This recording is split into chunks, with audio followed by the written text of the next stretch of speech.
അതാണ് കോൺഗ്രസ് പാർട്ടി. മുസ്ലിം ലീഗിനെ ഏതാണ്ട് പരിഹാസ കഥാപാത്രമാക്കി ഇങ്ങനെ ഒരു പരുവത്തിലാക്കി തീർത്തുകൊണ്ടിരിക്കുകയാണ്. ഇതിനോട് പ്രതികരിക്കാനുള്ള ശേഷി ലീഗിനില്ലേ?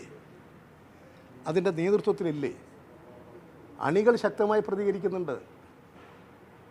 3-ാം സീറ്റ് ചോദിച്ചതിനുള്ള മറുപടി ഇപ്പോൾ അടുത്ത 6 മാസം കഴിഞ്ഞാൽ വരാൻ വേണ്ടി പോകുന്ന രാജ്യസഭാ സീറ്റ് നിങ്ങൾ പരിഗണിക്കാം. അത് കഴിഞ്ഞ് ഒരു 6 മാസം കഴിയുമ്പോൾ അടുത്ത വർഷം രാജ്യസഭാ സീറ്റ് വരുമ്പോൾ ലീഗിൻ്റെ MP ഒഴിഞ്ഞു വരുന്ന സീറ്റ് കോൺഗ്രസ് എടുക്കും. അതിൻ്റെ അർത്ഥം എന്താണ്?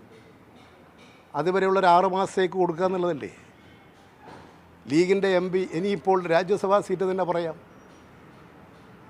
അപ്പോൾ വരാൻ വേണ്ടി പോകുന്ന 3 ലോകസഭാ സീറ്റിൽ ഇന്നത്തെ നില വെച്ചുകൊണ്ട് ഇടതുപക്ഷത്തിൻ്റെ 2 സീറ്റ് ഉറപ്പിക്കാം. പിന്നെ കോൺഗ്രസിൻ്റെ വോട്ട് വേണോ ലീഗിന് ജയിക്കാൻ? കോൺഗ്രസിൻ്റെ വോട്ട് വേണ്ട ലീഗിന് ജയിക്കാൻ.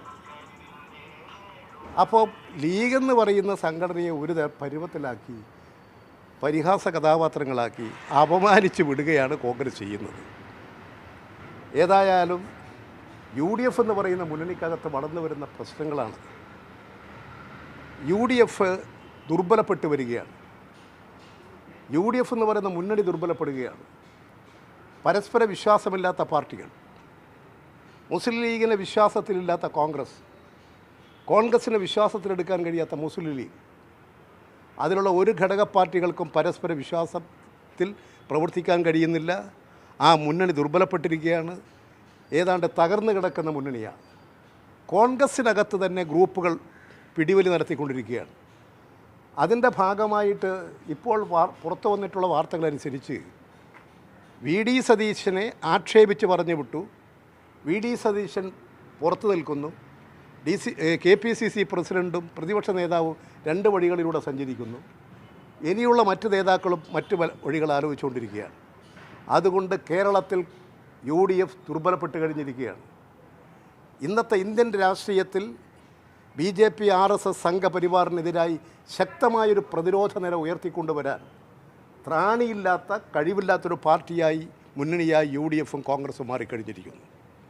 അതുകൊണ്ട് ഇടതുപക്ഷ ജനാധിപത്യ മുന്നണിയെ കൂടുതൽ ശക്തിപ്പെടുത്തുക, ഇടതുപക്ഷത്തിന് ജനങ്ങളാകെ പിന്തുണ നൽകുക, RSS സംഘപരിവാറിൻ്റെ ഫാസിസ്റ്റ് ഭീകരതയ്ക്കെതിരെ ജനങ്ങളെ ആകെ ഒന്നിപ്പിക്കാനുള്ള കർമ്മപരിപാടിയിൽ എല്ലാ വിഭാഗം ആളുകളും ജനാധിപത്യവും മതേതരത്വവും ഫെഡറൽ സംവിധാനങ്ങളും കാത്തു സൂക്ഷിക്കാൻ, ന്യൂനപക്ഷ പിന്നോക്ക ദളിത് ജനവിഭാഗങ്ങളുടെ താൽപ്പര്യം സംരക്ഷിക്കാൻ ഇടതുപക്ഷത്തിന് കൂടുതൽ കരുത്തും ശക്തിയും നൽകണമെന്നാണ് ജനങ്ങളോടെല്ലാം ഞങ്ങൾ അഭ്യർത്ഥിക്കുന്നത്.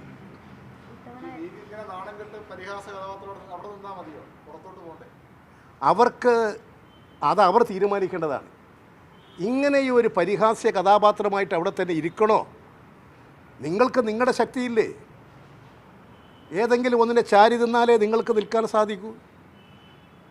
ശക്തമായി നിങ്ങൾക്ക് നിങ്ങളുടെ നിലപാടെടുത്ത് നിൽക്കാൻ കഴിയേണ്ടതില്ലേ? ഇത്രമാത്രം അപമാനിതരായിട്ടും ഇങ്ങനെ ഏതെങ്കിലും ചാരി നിൽക്കാനുള്ള ശ്രമം ലീഗ് ഉപേക്ഷിച്ച് സ്വന്തം കാലിൽ നിന്ന് പോകാനുള്ള കരുത്തവരുണ്ടാക്കിയാൽ അവർക്ക് നല്ലത്.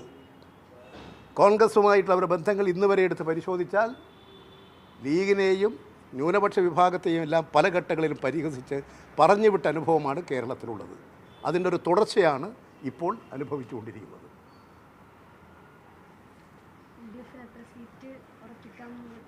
തെരഞ്ഞെടുപ്പ് പ്രഖ്യാപിച്ചിട്ടല്ലേ? ഇന്ന് സ്ഥാനാർത്ഥികളെ പ്രഖ്യാപിച്ചിട്ടേ ഉള്ളൂ. ഇടതുപക്ഷ മുന്നണിയുടെ 20 സ്ഥാനാർത്ഥികളെയും അതാത് പാർട്ടികൾ പ്രഖ്യാപിച്ചു. കേരള കോൺഗ്രസ് മാണി ആദ്യം പ്രഖ്യാപിച്ചു. CPI അവരുടെ 4 സ്ഥാനാർത്ഥികളെ പ്രഖ്യാപിച്ചു. ഇന്ന് 15 സ്ഥാനാർത്ഥികളെ CPM സംസ്ഥാന സെക്രട്ടറി പ്രഖ്യാപിച്ചു കഴിഞ്ഞു. 20 പേരും രംഗത്ത് വന്നു. എല്ലാ സ്ഥലങ്ങളിലും ഇന്ന് സ്ഥാനാർത്ഥികൾ ജനങ്ങൾ അഭിമുഖീകരിക്കുകയാണ്. വലിയ സ്വീകാര്യതയാണ് ഓരോ പ്രദേശത്തുമുള്ളത്. സ്ഥാനാർത്ഥികളെ ജനങ്ങൾ അങ്ങേയറ്റം ആദരവോടുകൂടി വരവേൽപ്പ് നടത്തുകയാണ്.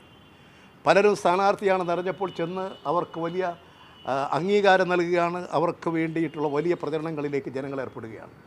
ആകെ കേരളത്തിൻ്റെ അന്തരീക്ഷത്തിൽ ഇടതുപക്ഷം വളരെ സജീവമായി നിറഞ്ഞു നിന്നിരിക്കുകയാണ്.